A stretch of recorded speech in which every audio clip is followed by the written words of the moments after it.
Hello everyone, my name is Rohit Rao Gautam. कैसे हैं आप सब। तो पिछले क्लास में मतलब कल वाले लेक्चर में हम लोगों ने प्रश्नावली 1.2 के क्वेश्चन नंबर 1 एंड 2 को सॉल्व किया था। आज हम उसके आगे क्वेश्चन नंबर 3 एंड 4 वो देखेंगे। ठीक, तो क्वेश्चन नंबर 3 जो है ना, वो कह रहा है, अच्छा क्वेश्चन है, ये इंपॉर्टेंट भी है, कि किसी वास्तविक संख्या x के लिए, है ना, किसी वास्तविक संख्या x के लिए ग्रेटेस्ट इंटीजर x, ये जो यहाँ पे डब्बे में लिखा रहता है ना, ये बड़े डब्बे में मतलब इस तरीके से जो लिखा रहता है, इसको हम लोग ग्रेटेस्ट इंटीजर x पढ़ते हैं ना। ये लिखा है यहाँ पे ग्रेटेस्ट इंटीजर x, हिंदी में इसको पढ़ते हैं महत्तम पूर्णांक, है ना, लेस देन और इक्वल टू x, है ना, महत्तम पूर्णांक लेस देन और इक्वल टू x को परिभाषित करता है। सिद्ध कीजिए कि महत्तम पूर्णांक फलन एफ आर टू आर मतलब रियल टू रियल में हमें दिया है F X equal to greatest integer X, ना तो एकाएकी है और ना ही आच्छादक है। ठीक है, ये चीज हमें सिद्ध करना है यहाँ पे कि ये जो हमारा एफ एक्स बराबर ग्रेटेस्ट इंटीजर एक्स है, ना तो एकाएकी ना तो आच्छादक है। सबसे पहले इस फंक्शन को समझते। ठीक है, 11th में ये था। ठीक है, 11th में मतलब कि इसका ग्राफ वगैरह दिया था, एक बार इसको समझ लेते हैं, फिर उसके बाद आगे क्वेश्चन की तरफ जाते हैं, है ना।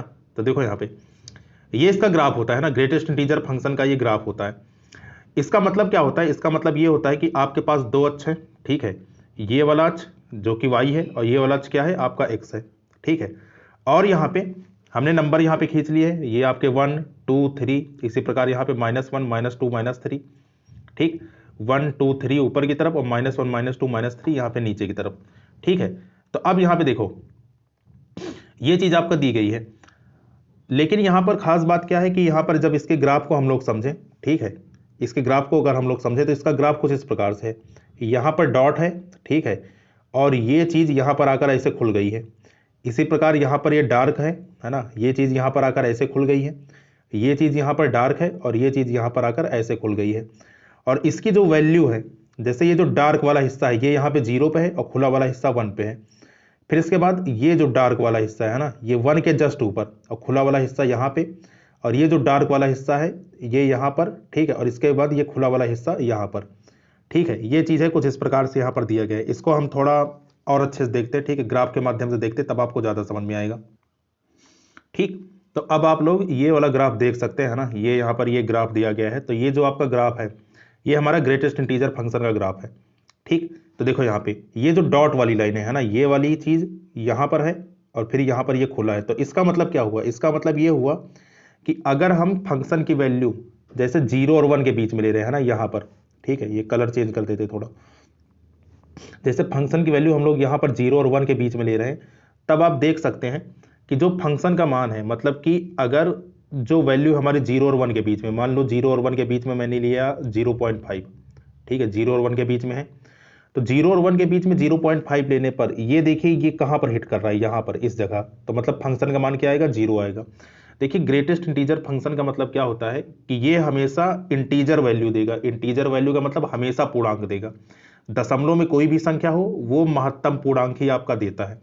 जैसे और अच्छे से समझते हैं इसको, जैसे मान लीजिए कि यहाँ पर हमने लिया, ठीक है, ग्रेटेस्ट इंटीजर, ठीक है, मान लीजिए कि यहाँ पर हमने वैल्यू ली ग्रेटेस्ट इंटीजर 1.7, है ना, 1.7। तो देखो 1.7 ये है ना, तो एक से ये कितना ज़्यादा, 0.7 ज़्यादा है, लेकिन जो इसका क्या कहते हैं मान आएगा, ठीक है, वो इसका मान आएगा 1 आएगा, मतलब इसकी वैल्यू कितनी आएगी, 1 आएगी। तो ग्रेटेस्ट इंटीजर फंक्शन की खासियत ये होती है कि ये डेसिमल नंबर नहीं देता है आपका, हमेशा कैसा देगा, इंटीजर देगा। ठीक, हमेशा पूर्णांक देगा। जैसे मान लीजिए बात करते हैं हम 2.9 की, है ना, तो ग्रेटेस्ट इंटीजर 2.9, तो 0.9 ये आपका नहीं रहेगा, तो इसके आंसर कितना आएगा, 2 आएगा। तो चाहे 2.2 हो या फिर 2.9 हो, सबका आंसर कितना ही आएगा, 2 ही आएगा आपका। ठीक, इसी प्रकार अगर माइनस वाली संख्याओं की बात करें ना, माइनस में हल्का सा चेंज होता है। तो माइनस वाली संख्याओं में होता क्या है कि जैसे हम माइनस का कोई भी नंबर लेते हैं ना, जैसे यहाँ पर माइनस का कोई भी नंबर लेते हैं, जैसे यहाँ पर हमने लिया -1.5, तो -1.5 में क्या है कि देखो माइनस वाले को जरा समझना ध्यान से, है ना, माइनस वाले में कैसे चल रहा है। तो यहाँ पर इस ग्राफ में देखते हैं, है ना, कि माइनस वाले में क्या सीन है यहाँ पे। तो देखो जब हमारा फंक्शन का मान मतलब x का मान 0 और -1 के बीच में रहेगा यहाँ पर, ठीक है, जब हमारे फंक्शन का मान 0 और -1 के बीच में रहेगा, ठीक है, 0 और -1 के बीच में कुछ इस प्रकार रहेगा, तब देखिए तब जो हमारा जो मान मिलेगा वो मिलेगा कितना, -1। तो 0 और -1 के बीच में कितना हो मिलेगा, -1 मिलेगा। इसी प्रकार ठीक है। इसी प्रकार जब हमारे x का मान -1 और 2 के बीच में रहेगा, -1 और 2 के बीच में देखो ये किधर जा रहा है, यहाँ पे जा रहा है, ठीक है। तो ये कहाँ हिट करेगा, y पे -2 पे हिट करेगा। तो मतलब कि अगर x का मान -1 से -2 के बीच में है तब हमारा आंसर आएगा -2। जैसे मान लीजिए कि हमें आंसर निकालना है, ठीक है, हमें मान निकालना है ग्रेटेस्ट इंटीजर -1.7 का मान, ठीक है। तो -1.7 में अब ये यहाँ पे -1 नहीं देगा, माइनस में थोड़ा चेंज रहता। अगर ये प्लस होता, मान लीजिए कि आपको निकालना होता प्लस में 1.7 का मान, ठीक, ग्रेटेस्ट इंटीजर में, तब इसकी वैल्यू 1 होती। लेकिन यहाँ पर ये माइनस में है ना, तो माइनस में किधर जाएगा, ये -2 की तरफ जाएगा, ठीक है। तो यही चीज़ यहाँ पर देखो, ये यहाँ पे बनाया गया है ना, यहाँ पर देखिएगा ये कुछ इस प्रकार है, एक मिनट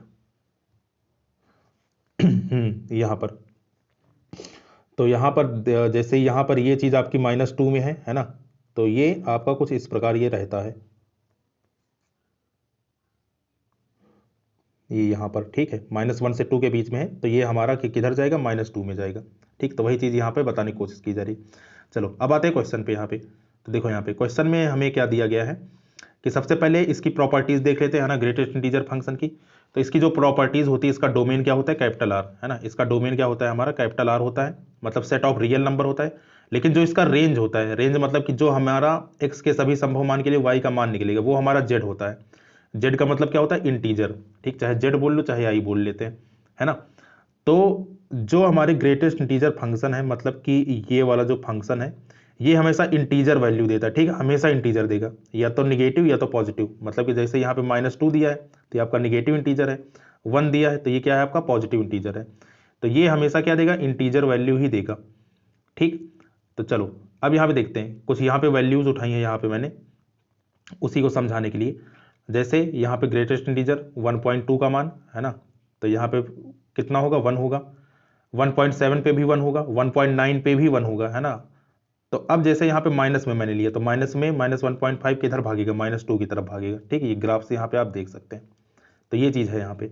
तो अब हम यहाँ पे देख रहे हैं, जब हम इस फंक्शन का एकाएकी आच्छादक चेक करेंगे, तो एकाएकी आच्छादक में देखो, एकाएकी के लिए क्या होना चाहिए, एक तीर एक को लगना चाहिए। लेकिन हम यहाँ पे क्या देख रहे हैं कि क्या कहते हैं कि 1.7 पे और 1.9 पे x के दो अलग अलग मान के लिए हमें y का मान कितना देखने को मिल रहा है, एक देखने को मिल रहा है, ठीक।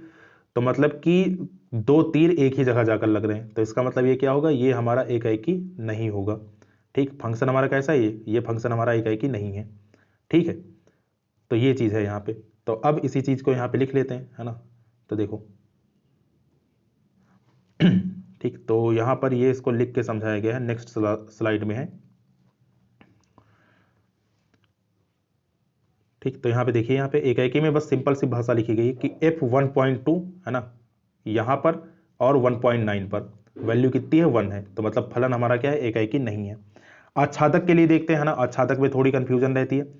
तो आच्छादक के लिए भी क्या है, देखो हमें तो पता है कि जो यहाँ पर दशमलव संख्याएं हैं, ठीक है, जैसे यहाँ पर y में जो दशमलव संख्याएं हैं, जैसे यहाँ पर ये हमने R2R में ये बनाया, ठीक है। तो R क्या होता है, सभी वास्तविक संख्याओं का समुच्चय। तो R में सभी नंबर आते हैं, दशमलव, माइनस, प्लस, हर प्रकार के नंबर आते हैं। तो इसलिए मैंने यहाँ पे डेसिमल नंबर भी ले रखे हैं, है ना। तो अब यहाँ पे समझना ध्यान से, जैसे क्या कहते हैं कि हमने यहाँ पर, जैसे आपको दिख रहा है कि यहाँ पर ये जितने भी इमेज यहाँ पे हमें y में देखने को मिलेंगी, ठीक, सब हमें खाली पूर्णांक पे देखने को मिलेगी। मतलब कि जितने भी हमें पूर्णांक है, जैसे 1 हो गया, 2 हो गया, ठीक है, और 3 हो गया, -1 हो गया, -2 हो गया, -3 हो गया, इनकी तो इमेज बन जाएगी। लेकिन यहाँ पर ये जो डेसिमल नंबर होगा, ठीक, जैसे ये 1.5, 2.5 और भी जो बहुत सारे डेसिमल नंबर होंगे, इन्हें किसी भी x का, है ना, यहाँ से किसी भी x का प्रतिबिंब प्राप्त नहीं होगा, ठीक। तो आच्छादक की परिभाषा क्या है, आच्छादक की परिभाषा यही है कि अगर सभी तीर सभी को लग जाए, है ना, कोडोमेन में सभी तीर अगर सभी को लग जाए, जितने भी एलिमेंट यहाँ पे होते हैं ना, सबको अगर सारे तीर लग जाते हैं, तब तो हमारा फंक्शन कैसा होता है, आच्छादक होता है। लेकिन क्योंकि यहाँ पे ये जैसे 1.5 है, 2.5 है, इस तरह के दशमलव संख्याएं बच जाएंगी, तो इसलिए ये फंक्शन तो हमारा आच्छादक नहीं होगा, ठीक। अब हमें ये बात पता है, लेकिन इसको लिखेंगे कैसे, है ना, क्योंकि हमें सिद्ध करना है ना क्वेश्चन में, और सिद्ध करने के लिए हमें क्या कहते हैं, किताब की भाषा ही लिखनी पड़ती है, ठीक है। तो अब हम इसको लिखेंगे कैसे, हमें ये बात तो पता चल गई कि हाँ भाई ये आच्छादक तो बिल्कुल नहीं है, लेकिन इसको लिखोगे कैसे, तो लिखेंगे हम वही जो अभी तक लिखते हैं ना, उसी सेम परिभाषा से हम लोग लिखेंगे। परिभाषा क्या कहती है कि एफ एक्स टू वाई है ना, अगर कोई फंक्शन एक्स टू वाई में डिफाइंड है, एक्स क्या है इसका कोडोमेन, वाई सॉरी एक्स क्या है इसका डोमेन और वाई क्या है इसका कोडोमेन, ठीक है, अगर ये इसमें डिफाइंड है, आच्छादक कहलाता है। यदि प्रत्येक small Y belongs to capital Y के लिए, स्मॉल वाई मतलब जो फंक्शन की रेंज होगी, कैपिटल वाई मतलब कि ये वाला सेट, ठीक है, ये वाला सेट आपका, तो प्रत्येक small Y belongs to capital Y के लिए मतलब कि हमने रेंज बराबर कोडोमेन के माना है, के लिए एक्स का अस्तित्व कुछ इस प्रकार है कि एफ एक्स बराबर वाई हो जाए।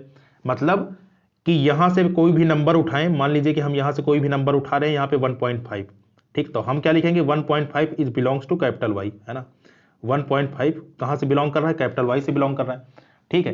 तो अगर इस 1.5 पे है ना, यहां पर ये जो x है, x भी हमारा रियल नंबर से बिलोंग कर जाए, तब हम क्या बोलेंगे, तब हम बोल देंगे कि हाँ भाई ये फंक्शन हमारा कैसा है, फंक्शन हमारा आच्छादक है, ठीक। लेकिन हमें क्वेश्चन में पता है कि हाँ ये आच्छादक तो बिल्कुल नहीं है, लेकिन हम उस चीज को लिख के दिखाएंगे, है ना, कि ये क्या कहते हैं होगा कैसे। तो अब जरा देखो ध्यान से, क्वेश्चन हमने एक बार फिर से नोट कर लिया, एफ आर टू आर में एफ एक्स बराबर ग्रेटेस्ट इंटीजर एक्स, या फिर एफ एक्स की जगह हम वाई भी रख सकते हैं, है ना, तो यहीं पे लिखा वाई बराबर ग्रेटेस्ट इंटीजर एक्स, या फिर इसको इधर ले गए, इसको इधर ले गए, मतलब कि इसको आगे पीछे कर लिए, है ना, तो ग्रेटेस्ट इंटीजर एक्स बराबर किसको हो गया, वाई के हो गया। अब y बिलोंग्स टू r के लिए, ठीक, जैसे यहां पर लिखा है आपका y belongs to capital y के लिए, है ना, जैसे ये यहां पे y belongs to capital y के लिए, इसी प्रकार यहां पे लिखा मैंने y बिलोंग्स टू r के लिए। तो y बिलोंग्स टू r के लिए आपका क्या है कि ग्रेटेस्ट इंटीजर x बराबर y कुछ इस प्रकार हो कि x will also belongs to r, मतलब कि सभी y बिलोंग्स टू r के लिए जो हमारा x निकले वो भी अगर यहाँ डोमेन से बिलोंग कर जाए, तब हम क्या बोलेंगे, तब हम बोलेंगे कि हाँ भाई फंक्शन हमारा कैसा है, फंक्शन हमारा आच्छादक है, ठीक। तो अब यहां पे देखो, हमने जानबूझकर एक ऐसा नंबर उठाया जिस पर हमें पता है कि हाँ ये फंक्शन हमारा क्या कहते हैं कि इस जो x है वो यहां से बिलोंग नहीं करने वाला, तो हमने यहां पे जानबूझकर दशमलव संख्या उठाई। अब हमें पता है कि ये जो डेसिमल नंबर है, ये दशमलव संख्या किसी का भी प्रतिबिंब नहीं बनेगा, है ना, x में किसी भी वैल्यू के लिए ये प्रतिबिंब नहीं बनेगा, तो इसीलिए हमने ये उठाया। ये भी ले सकते थे ना, है ना, यहाँ पे जो 1.5 था ये भी ले सकते थे, लेकिन हमने फिर जानबूझकर ये वाली चीज उठाई। तो अब जरा देखो ध्यान से, ये चीज हमने यहाँ पे लिखा, तो y बिलोंग्स टू 2.5 के लिए r में ऐसे किसी x का अस्तित्व तो नहीं है कि एफ एक्स बराबर ग्रेटेस्ट इंटीजर x हो। देखो यहां पर कंफ्यूजन दूर करने के लिए क्या है कि जैसे ये चीज तो यहाँ पे समझाने के लिए लिखी गई है, आपकी ये जो इतनी परिभाषा है ये बार बार इसलिए लिख रहे हैं ताकि ये आपको याद हो जाए, है ना, ये चीज समझाने के लिए है, इसको पेपर वगैरह में नहीं लिखना। पेपर वगैरह में कितना लिखना है, बस सिंपल इतनी सी लाइन, है ना, इतनी सी लाइन अगर आप लिख ले गए, ठीक है, ये चीज आप बना दीजिएगा, नंबर आपके कहीं नहीं जाएंगे, क्योंकि ये जो तरीका हम लोग फॉलो कर रहे हैं, ठीक है, ये लॉजिक से नहीं कर रहे हैं हम लोग, ये हम लोग एनसीईआरटी कर रहे हैं। लॉजिक से क्या किए थे, लॉजिक से हम लोग इसको बना कर देखे थे, ठीक है, लॉजिक से जो हम लोग करते हैं कि हाँ भाई ऐसे देख के ही लग जाता है कि हाँ ये आच्छादक है कि नहीं है। जैसे हमने यहाँ पे 2.5 देखा, तो अब हमें पता है कि भाई फंक्शन तो हमारा इंटीजर में चल रहा है, ठीक, ये इंटीजर में फंक्शन है, तो 2.5 तो वैसे भी कभी नहीं आ सकता, ठीक, तो ये बात तो हमें पता है, ठीक, लेकिन ये मन में पता है, इसको लिखोगे कैसे, तो लिखने का तरीका यहाँ पे ये है, ठीक, तो इसको आपको एज इट इज यही वर्ड्स आपको यूज करने हैं, ठीक, तब यहाँ पे आपके कोई भी नंबर नहीं कटेंगे, और ये एकदम सही तरीका, एकदम वैलिड तरीका, ठीक, जो कि हमारी एनसीईआरटी फॉलो करती है। एनसीईआरटी अभी किसी भी किताब में बात करें तो जो सिद्ध करने वाले क्वेश्चन होते हैं उसको हम लोग ऐसे करते हैं, जो जांचने वाले क्वेश्चन होते हैं उसमें आप कोई भी कहानी लिख सकते हैं, ठीक, लेकिन सिद्ध करने वाले क्वेश्चन में आपको यही करना है। तो ये चीज क्या हो गया कि फलन आपका ऑन2 नहीं है ना, तो बस इतनी सी वर्डिंग के लिए है ना, सिंपल सी बात है, आपको वाई यहां पर देखना है ना, वाई बिलोंग्स टू जो भी यहाँ पे सेट आपका दिया है वहां से देखना है, फिर इस y के लिए जो आपने y सिलेक्ट किया, क्या इस y के लिए हमें x भी यहां से मिल रहा है, अगर ऐसा हो जाए तब फंक्शन हमारा आच्छादक होगा, नहीं तो नहीं होगा, बस यही इतनी सी बात है, ठीक। तो ये था हमारा एकाएकी आच्छादक वाला क्वेश्चन, ठीक है, ये वाला। तो ये क्वेश्चन क्या है, ना तो एकाएकी है ना तो आच्छादक है, ठीक। बढ़ते हैं नेक्स्ट स्लाइड में अगले क्वेश्चन की तरफ। तो अगले क्वेश्चन में क्वेश्चन नंबर लेते हैं हम लोग 4। तो क्वेश्चन नंबर 4 है यहाँ पे, क्वेश्चन में कह रहा है, ठीक है, ये कौन सा, एक मिनट, स्लाइड नंबर 3 उठाते हैं। हाँ अब देखिए यहाँ पे ये यहीं पे है, ठीक। तो क्वेश्चन नंबर 3 जो 4 है यहाँ पे, क्वेश्चन नंबर 4 क्या कह रहा है कि दर्शाइए कि F R to R F X बराबर ग्रेटेस्ट इंटीजर एक्स, ना तो sorry F X is equal to mod X, अब की बार ये मॉड का फंक्शन है ना, मॉड एक्स ना तो एकाएकी है ना ही आच्छादक है। मॉड फंक्शन तोड़ना सिखाया था, ठीक है, तो मॉड का कैसे टूटता है, तो जो मॉड फंक्शन क्या कहते हैं ब्रेक होता है आपका, इसको ब्रेक करने के लिए ये आपका प्लस और माइनस में टूटता है। तो अगर मॉड एक्स आपका एक्स में टूटेगा, ठीक है, तो ये कब टूटेगा, जब एक्स का मान ग्रेटर देन और इक्वल टू किसके हो, जीरो के हो, मतलब एक्स जब धनात्मक है तो मॉड एक्स किस में टूटेगा, एक्स में टूटेगा।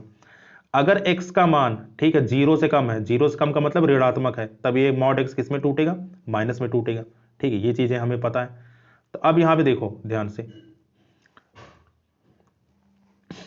ठीक, तो ये हमने यहाँ पे फंक्शन को ब्रेक कर लिया, ठीक है, x और माइनस एक्स में फंक्शन को यहाँ पे ब्रेक कर लिया। अब इसके बाद यहाँ पे पहला तरीका, ठीक है, तो एकाएकी दिखाने के यहाँ पे दो तरीके हैं, ठीक है, दो तरीके यहाँ पे सिद्ध करने के लिए दोनों तरीके बताएंगे। एक ये हमारा नॉर्मल सा तरीका जो कि ऐसे ही हम लोग फॉलो करते हैं, और एक हमारा स्टैंडर्ड तरीका, ठीक है, सबसे अच्छा तरीका। तो दोनों तरीके देखेंगे।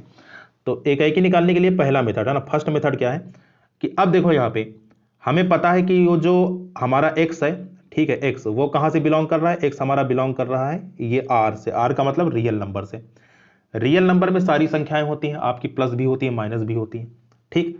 तो हमने यहां पर क्या किया कि हमने दो ऐसी संख्याएं ली प्लस और माइनस की, और उस पर चेक करके देखा कि हाँ भाई ये बराबर आ रहा है क्या। तो हमने सबसे पहले 2 पर चेक किया। तो जब आप मॉड 2 का मान निकालोगे तो मॉड 2 का मान कितना निकलेगा, प्लस में 2 निकलेगा, ठीक है। अब जब आप -2 पे इसको चेक करोगे, ठीक, तो -2, तो -2 पे हमने चेक किया, तो ये जो लेकिन मॉड लगा है ना, तो मॉड का काम क्या होता है, मॉड का काम ये होता है कि अंदर वाली निगेटिव संख्या को वो पॉजिटिव करके निकालेगा, ठीक है। तो अंदर तो -2 है, लेकिन बाहर कौन निकलेगा, बाहर निकलेगा आपका प्लस का 2। तो हम यहां पे देख रहे हैं कि 2 पर भी और -2 पर भी इमेज हमें क्या देखने को मिल रहा है, 2 देखने को मिल रहा है, मतलब कि 2 तीर एक ही जगह आपके आ रहे हैं। तो इसका मतलब हमारा फंक्शन कैसा है, हमारा फंक्शन एकाएकी नहीं है। एकाएकी के लिए शर्त क्या होती है, एक तीर एक को लगना चाहिए, ठीक। तो फंक्शन हमारा क्या है, फंक्शन हमारा एकाएकी नहीं है। अब इसका आच्छादक चेक करते हैं, ठीक है, आच्छादक ये होगा कि नहीं, नहीं, अभी इसका दूसरा तरीका देखते हैं, ठीक है। तो ये हमारा एक तरीका हुआ, ये हमारा हुआ फर्स्ट मेथड, ठीक। तो फर्स्ट मेथड में हमने यहां पर ऐसे डायरेक्ट करके देखा, ठीक है, लॉजिक से देखा। अब देखते हैं इसका स्टैंडर्ड तरीका, ठीक, किसको करेंगे कैसे। तो देखो यहां पे, तो दूसरे मेथड में क्या है कि जब भी आपको कुछ ऐसा फंक्शन मिले, ठीक, जब भी आपको कुछ इस प्रकार का फंक्शन मिले जिसमें परिभाषा आपकी चेंज हो रही हो, मतलब यहां पे कुछ और है, यहां पे कुछ और है, ठीक, तब हम ये वाला तरीका अपनाते हैं हमेशा, ठीक है, सिद्ध करने के लिए कि हम दो नंबर मान लेते हैं अलग अलग, और दोनों नंबर को चेक करके बारी बारी से देखते हैं कि हाँ कहाँ कहाँ पे ये आपका एकाएकी मिल रहा है। तो हमने दो नंबर माने x1 और x2, कहाँ से माने, जो क्वेश्चन का डोमेन दिया है, क्वेश्चन का डोमेन क्या दिया है, सेट ऑफ रियल नंबर्स, ठीक। तो ये यहाँ पे हमने क्या कहते हैं कि दो संख्याएं मानी, ठीक, x1 और x2 हमने दो संख्याएं मान ली हैं। पहला केस क्या है, तो केस नंबर 1 ले सकते हैं। अब ये देखिए ये जो संख्या है, ठीक, ये कहाँ से है, रियल नंबर से। रियल नंबर में तो सब कुछ आता है ना, उसमें आपका पॉजिटिव भी आएगा, मतलब धनात्मक भी आएगा, और ऋणात्मक भी आएंगी। हमें तो पता नहीं कि ये संख्या कैसी है, तो इसलिए हम क्या कहते हैं 3 केस में यहां पर देखेंगे। एक बार हो सकता है कि दोनों संख्याएं जो हमने ली वो हमारी पॉजिटिव हो, मतलब धनात्मक हो। दूसरी बार हो सकता है कि जो संख्याएं हमने ली वो दोनों आपकी ऋणात्मक हो। और तीसरा कंडीशन क्या हो सकता है कि एक उनमें से धनात्मक हो और एक ऋणात्मक हो। यही आपके संभव केस बन सकते हैं, ठीक।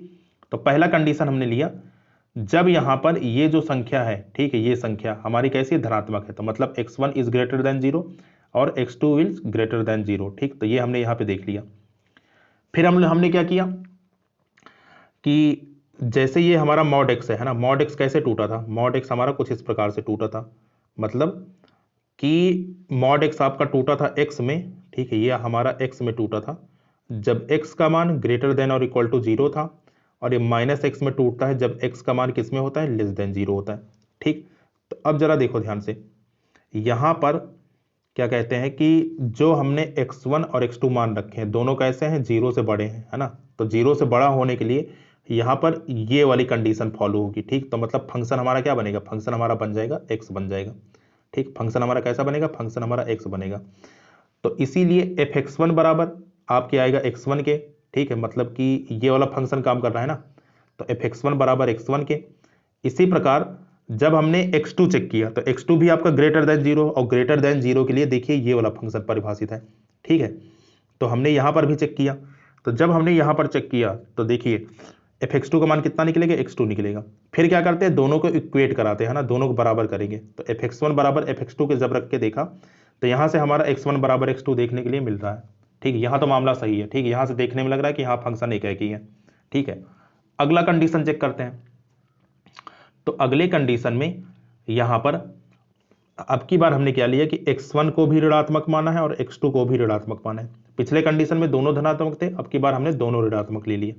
ठीक, तो दोनों संख्या हमारी कैसी है, निगेटिव है। तो निगेटिव है, तो निगेटिव के लिए देखिए हमारा क्या फंक्शन परिभाषित है, जब हमारा x का मान 0 से कम होगा तो फंक्शन हमारा कैसा होगा, -x में जाएगा। ठीक है, तो अब यहां पे देखो x1 कैसा है, 0 से कम है, तो 0 से कम के लिए क्या होगा, फंक्शन -x होगा। तो x की जगह मैंने यहाँ पे x1 रखा, तो fx1 बराबर कितना आ गया, -x1 आ गया। ठीक, इसी प्रकार मैंने यहाँ पर x की जगह x2 रखा, तो फंक्शन कैसा आ गया, -x2 आ गया। ठीक, फंक्शन का मान दोनों को बराबर करवाए, fx1 बराबर fx2 के करवाए, तो fx1 का मान यहाँ पे -x1, fx2 का मान -x2, दोनों को सॉल्व किया तो कितना आ गया, x1 बराबर x2 के आ गया। यहां से भी देखने में लग रहा है कि हाँ फंक्शन हमारा एक ही है। ठीक, थर्ड कंडीशन देखते हैं। थर्ड कंडीशन में जब एक धनात्मक है दूसरा ऋणात्मक है, तो हमने मान लिया कि x1 क्या है, हमारा पॉजिटिव है मतलब धनात्मक है, और x2 क्या है, हमारा ऋणात्मक है। ठीक है, आप चाहे तो x1 को ऋणात्मक और x2 को धनात्मक मान सकते हैं, इससे आंसर में कोई फर्क नहीं पड़ेगा। ठीक, तो इसमें कंफ्यूज मत होना कि नहीं सर चौथा केस तो ये हो जाएगा ना, नहीं, केस आपके 3 ही होंगे। ठीक है, तो थर्ड केस में यहाँ पे x1 को मैंने पॉजिटिव माना और x2 को मैंने क्या माना, निगेटिव माना। ठीक, तो अब जरा देखो यहाँ पे fx1 जब हमने चेक किया यहाँ पे, है ना, तो पॉजिटिव के लिए हमारा प्लस का x परिभाषित था, है ना, ऊपर आप देख सकते हैं यहाँ पे कि ये हमारा पॉजिटिव के लिए ये वाला x परिभाषित है और नेगेटिव के लिए ये वाला x परिभाषित है ना, -x परिभाषित है। ठीक, तो अब यहाँ पर वही चीज हमने यहाँ पे रख के देखी कि जब हमारा x1 पॉजिटिव है तो fx1 बराबर किसके होगा, x1 के होगा, है ना। जब x2 हमारा निगेटिव है तो fx2 बराबर किसके होगा, -x2 के होगा। ठीक, क्योंकि अब की बार ये माइनस वाला काम करेगा, है ना। तो अब यहाँ पे देखो ध्यान से, ये जो हमारा हुआ दोनों को हमने बराबर करवाया, fx1 बराबर fx2 के यहाँ पे करवाए, तो दोनों को हमने बराबर कर दिया। तो बराबर करने पर fx1 का मान यहाँ पे रखा, fx1 का मान कितना है, x1 है। ठीक, fx2 का मान कितना है, -x2 है। तो अब जरा देखो फंक्शन कैसा हमें मिल रहा है, x, इसको सॉल्व करने पर हमें मिल रहा है x1 बराबर किसके, -x2 के। तो मतलब हम कह सकते हैं कि x1 क्या है, does not equal to x2 के, है ना। तो हमें अगर बराबर मिलता तब हम बोलते कि फंक्शन हमारा एक ही है, लेकिन देखिए दो जगह से तो ये पास हो गया। ठीक है, दो जगह से ये पास हो गया, लेकिन थर्ड केस में क्या हो गया, फेल हो गया। तो इसका मतलब फंक्शन हमारा क्या है, एक ही नहीं है। ठीक, अगर कोई एक कंडीशन हमें ऐसी मिल जा रही है जहां पे मामला नहीं बन रहा है, ठीक, तो हम क्या बोल देंगे कि वो हमारा एक ही फंक्शन नहीं है। देखो एक तो कंडीशन ये होती है कि जब बराबर ना हो, ठीक है, तब इसमें हम बोल दिए एक ही नहीं है। एक क्वेश्चन हम लोग किए थे स्टार्टिंग में, याद हो आपको, तो उसमें हमने देखा था कि वहां पे आपका संभव नहीं था, है ना, नॉट पॉसिबल था। तो नॉट पॉसिबल वाले केस को हम लोग एकदम छोड़ देते हैं, है ना, उसको हम काउंट नहीं करते। लेकिन जो आपका बराबर नहीं होता उसको हम लोग काउंट करते हैं। तो इसलिए वहां पर एक ही हो गया था और यहां पर इस क्वेश्चन में आपका एक ही नहीं है। दोनों अलग अलग चीजें हैं, कंफ्यूज मत होना। अगर आपका संभव नहीं है तो उस केस में हम लोग उसको छोड़ देंगे। ठीक है, और अगर आपका क्या कहते हैं कि बराबर नहीं है तो समझ लीजिए कि वो वहां पर एक ही आपका नहीं बनेगा फंक्शन। ठीक, तो फंक्शन हमारा कैसा है, एक ही नहीं है। आच्छादक चेक करते हैं, है ना, आच्छादक के लिए क्या सीन है यहाँ पे। तो देखो आच्छादक के लिए हमने सबसे पहले रियल नंबर के दो सेट बना लिए, क्योंकि हमें FR2R में फंक्शन परिभाषित है ना। तो दोनों हमने रियल नंबर के सेट बना लिए यहाँ पे। तो कुछ हमने एलिमेंट उठा लिया अपनी सुविधा के अनुसार, क्योंकि रियल नंबर में तो सब कुछ होता है। तो अब देखो यहाँ पे ऊपर से आपका चला रहा है डैश डैश डैश, है ना, यहाँ पे -3, -2, -1.5, -1, 0, 1, 1.5, 2 और 1। सेम चीज यहाँ पर है ना। इस तरीके से हमने दो सेट यहाँ पे उठाए। तो देखो आच्छादक होने के लिए कंडीशन क्या होती है, आच्छादक होने के लिए कंडीशन हमारी ये होती है कि प्रत्येक y बिलोंग्स टू यहां वाला सेट, ये वाला कोडोमेन। तो कोडोमेन क्या है, R के लिए जो हमारा x निकले अगर वो भी डोमेन से बिलोंग कर जाए, है ना, जो भी हमारा x निकले अगर वो भी डोमेन से बिलोंग कर जाए, तब फंक्शन कैसा होगा, तब फंक्शन हमारा आच्छादक होगा। तो हमें यहां पर इसको दिखाना है, ठीक, कि ये हमारा आच्छादक नहीं है। तो कैसे होगा, तो हम यहां पर देखिए ये सेट बना लिया अपनी सुविधा के अनुसार। ठीक है, अब यहां पर लिखने का तरीका देखते हैं। तो लिखने का तरीका फिर से वही कि प्रत्येक y belongs to capital R के लिए fx बराबर मॉड x कुछ इस प्रकार हो कि x will also belongs to R। ये वाला R, x वाला ये है आपका और y वाला ये है, ठीक है, कोडोमेन वाला। तो अब हमने यहां पर जानबूझकर माइनस वाली एक संख्या ली है ना, हमने क्या लिया कि माइनस का 3 यहां पे लिया। तो माइनस का 3 जब हमने यहां पर लिया तो अब हमें पता है कि फंक्शन कैसा है, मॉड x है।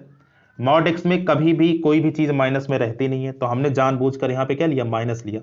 तो अब जरा सोचो ध्यान से कि जब आप यहां पे -3 रखेंगे, ठीक है, जब हम यहां पे -3 रखेंगे तो होगा क्या कि ये जितनी भी माइनस वाली संख्याएं हैं सब तो बच जाएंगी ना आपकी। क्योंकि जरा देखो ध्यान से, जैसे मान लीजिए यहां पर आपने, ठीक है, जैसे मान लीजिए ये आपका कुछ ऐसे है, आपने लिया f का मान -1, तो अब आपको पता है कि मॉड में -1 कितना देगा, ये आपका देगा +1 देगा। तो मतलब कि ये जो -1 वाला तीर है ये कहां पे लगेगा, 1 पे लगेगा, ठीक। इसी प्रकार जैसे क्या कहते हैं कि फिर दूसरा, जैसे मान लीजिए आपने लिया f में -1.5, ठीक है, -1.5 लिया, फिर से मॉड में -1.5 का मान कितना होगा, मॉड में -1.5 का मान कितना होगा, ये आपका हो जाएगा 1.5, ठीक, क्योंकि ये हमें पॉजिटिव संख्या देगा। तो फिर हमने ये वाली एंट्री के लिए देखा तो इसका तीर क्या कहते हैं कि यहाँ पे लग रहा है, इस जगह पे लग रहा है, ठीक। तो हम क्या देख रहे हैं यहाँ पे कि जितने भी प्लस वाली वैल्यू है उसके इमेज तो मिल जाएंगी, लेकिन ये जो माइनस वाली संख्या है ना इसका कुछ नहीं हो सकता, ठीक। तो माइनस वाली संख्या बच गई। अब हमें पता है कि आच्छादक तभी होगा जब कोडोमेन में स्थित सभी अवयवों को प्रतिबिंब प्राप्त हो, ठीक है, मतलब सभी को तीर लगे यहाँ पे। लेकिन यहाँ पर हम देख रहे हैं कि माइनस वाली संख्याओं को तीर नहीं लग रहा है, ठीक। तो अगर माइनस वाली संख्याओं को तीर नहीं लग रहा तो फंक्शन हमारा कैसा है, आच्छादक नहीं है, ठीक।